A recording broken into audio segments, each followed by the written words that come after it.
Assalamualaikum warahmatullahi wabarakatuh. Perkenalkan, nama saya Rizal Trisapta. Saya dari Sekolah Tinggi Ilmu Sosiologi dan Ilmu Politik Tanjung Pinang.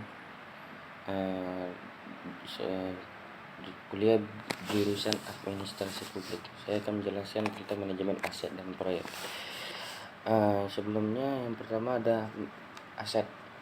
Aset merupakan standar akuntansi pemerintah, sumber daya ekonomi yang dikuasai dan dimiliki oleh pemerintah sebagai akibat dari peristiwa masa lalu dan dari mana manfaat ekonomi dan sosial di masa depan diharapkan dapat diperoleh baik oleh pemerintah maupun masyarakat, serta dapat diukur dalam satuan uang termasuk sumber daya non keuangan yang diperlukan untuk penyediaan jasa bagi masyarakat umum dan sumber-sumber daya yang dipelihara karena alasan sejarah dan budaya.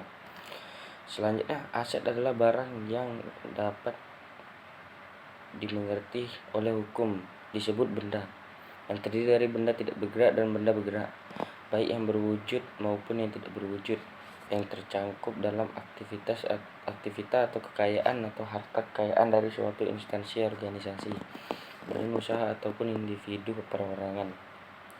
Aset juga sesuatu yang memiliki nilai ekonomi, nilai fungsi, nilai pemikiran, nilai ciri khas, dan nilai prestis yang dimiliki baik oleh perorangan ataupun individu maupun kelompok atau organisasi yang ditujukan untuk mencapai tujuan yang telah ditetapkan. Yang kedua ada bentuk aset. Bentuk aset yang pertama itu aset berwujud. Aset berwujud adalah aset yang punya masa manfaat lebih dari 2 bulan, lebih dari 12 bulan untuk digunakan dalam kegiatan pemerintah atau dimanfaatkan oleh masyarakat umum. Adapun bentuk dari aset berwujud ini meliputi tanah, peralatan mesin, gedung, bangunan, dan lain-lain. Kedua ada aset tidak berwujud. Aset tidak berwujud adalah aset non keuangan yang dapat diidentifikasi dan tidak mempunyai wujud fisik serta dimiliki untuk digunakan dalam menghasilkan barang atau jasa untuk tujuan lainnya termasuk hak atas kekayaan intelektual. Yang ketiga ada kategori aset. Kategori aset menurut Budi Susilo tahun 2005 nomor 37 yaitu ada beberapa. Yang pertama itu aset operasional.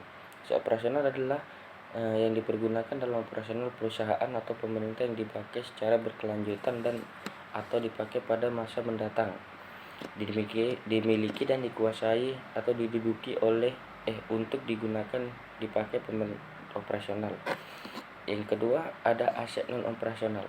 Aset yang tidak merupakan bagian integral dari operasional perusahaan atau pemerintah dan diklarifikasi sebagai aset berlebih.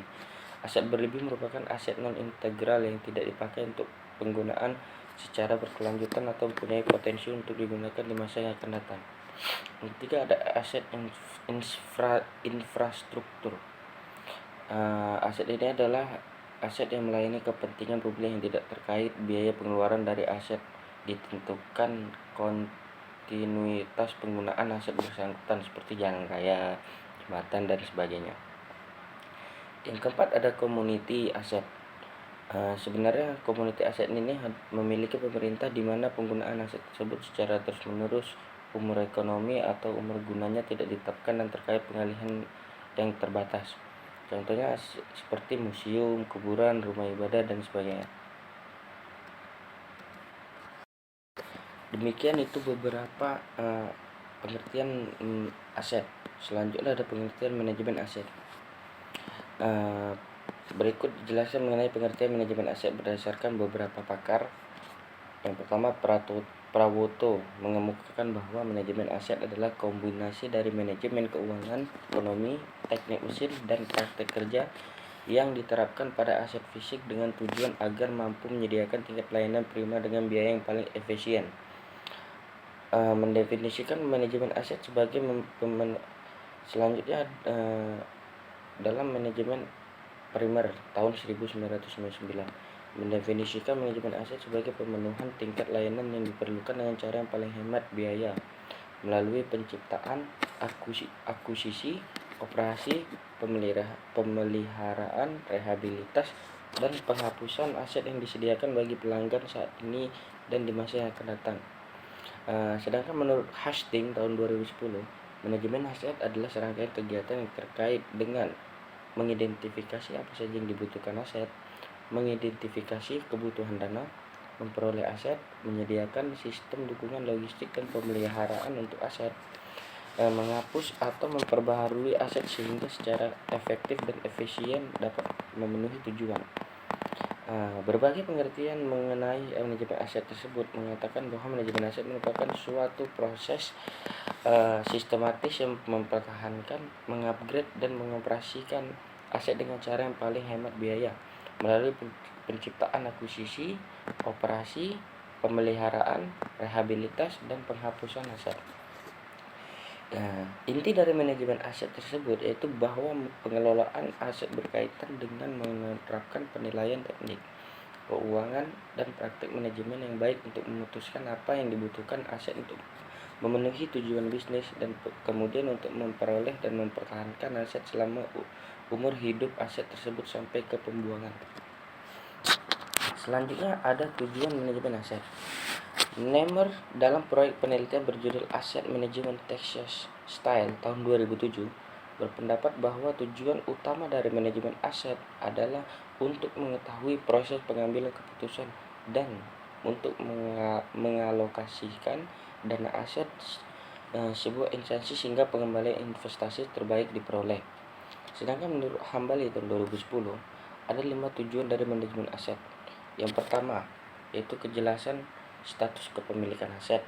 Yang kedua, meningkatkan pendapatan di mana aset yang berstatus idle capacity dapat dimanfaatkan sesuai peruntukan yang ditetapkan. Selain itu, otomatis aset dapat mengidentifikasikan dan mengetahui pemanfaatannya untuk apa, peruntukan aset kepada siapa, dan mampu mendatangkan pendapatan bagi pengelola aset. Yang keempat, ada pengamanan aset. Dan yang kelima yaitu dasar pengusun neraca. Berdasarkan pendapat di atas, secara umum tujuan dari pengelola aset adalah yaitu membantu suatu entitas dalam memenuhi tujuan penyediaan pelayanan secara optimal, efektif, dan efisien. Hal ini menyangkut perencanaan, panduan pengadaan, penggunaan, pemanfaatan, optimasi, penghapusan aset, dan pengaturan risiko serta biaya yang terkait selama siklus hidup aset. Pengelolaan aset juga bertujuan untuk mengetahui kejelasan dari kepemilikan aset sehingga pemilik aset dapat dengan aman dan tidak terbentur masalah legalitas dalam memperdayagunakan aset yang dimilikinya. Selanjutnya ada nilai aset.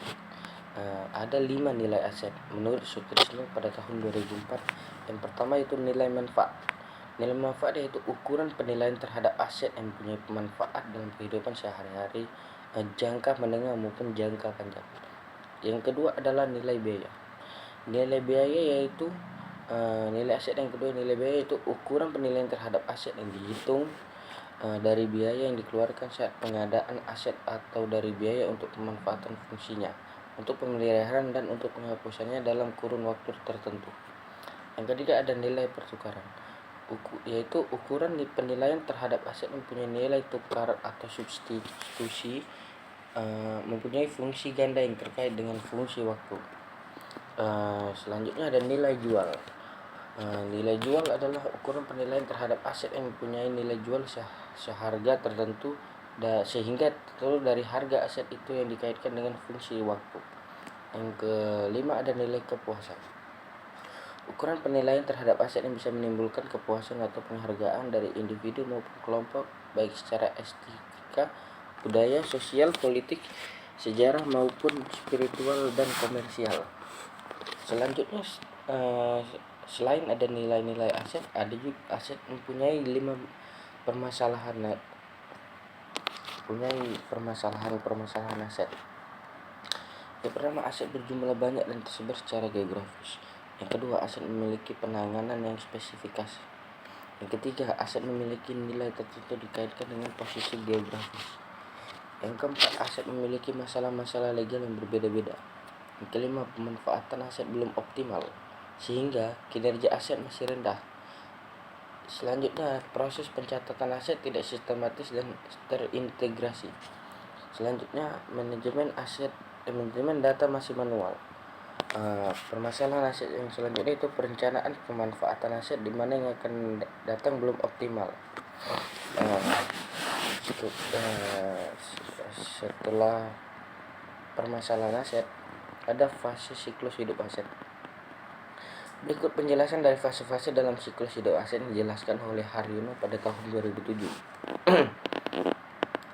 Fase perencanaan. Yang pertama ada fase perencanaan. Fase perencanaan itu ketika adanya kebutuhan permintaan terhadap suatu aset untuk direncanakan akan dibuat. Yang kedua ada fase pengadaan, yaitu ketika suatu aset dibeli, dibangun atau dibuat. Disitulah ada fase pengadaan. Yang ketiga ada fase pengoperasian dan pemeliharaan, yaitu ketika suatu aset digunakan untuk tujuan yang telah ditetapkan. Fase ini mungkin diselingi dengan pembaharuan atau perbaikan besar-besaran secara periodik.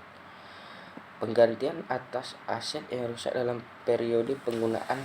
Dan yang keempat ada fase penghapusan, yaitu ketika umur ekonomi suatu aset telah habis atau ketika kebutuhan atas pelayanan yang disediakan oleh aset bersangkutan telah hilang. Berikut ada penilaian aset.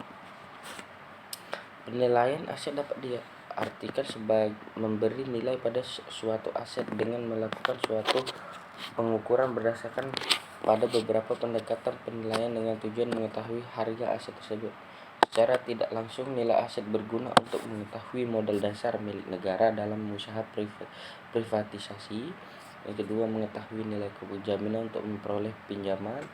Yang ketiga, mengetahui nilai saham dalam melakukan suatu kerjasama usaha dengan pihak swasta.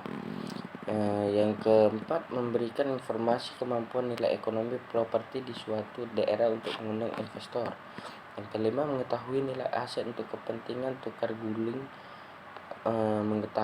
Yang keenam, mengetahui nilai dalam rangka penerbitan obligasi daerah. Yang terakhir, mengetahui dasar nilai dalam pembebasan tanah atau pembelian tanah. Selanjutnya ada ciri-ciri penilaian aset. Ciri-ciri yang pertama itu ada demand. Demand merupakan analisis yang mereka inginkan atau butuhkan untuk kemampuan keuangan. Yang kedua ada utility. Utility menunjukkan pada keuntungan dari sebuah aset dan sejauh manakah sebuah aset dapat memenuhi potensi. Yang ketiga adalah scarcity atau kelangkaan, kondisi ketidakseimbangan antara jumlah kebutuhan dengan apa yang disediakan. Yang keempat ada transferability, itu merujuk pada proses transfer aset dari satu pihak kepada pihak lain. Selanjutnya ada optimalisasi aset. Menurut Blossom dan Oldart pada tahun 2005 menyebutkan bahwa optimasi adalah suatu tindakan, proses atau metodologi yang membuat sesuatu menjadi sempurna,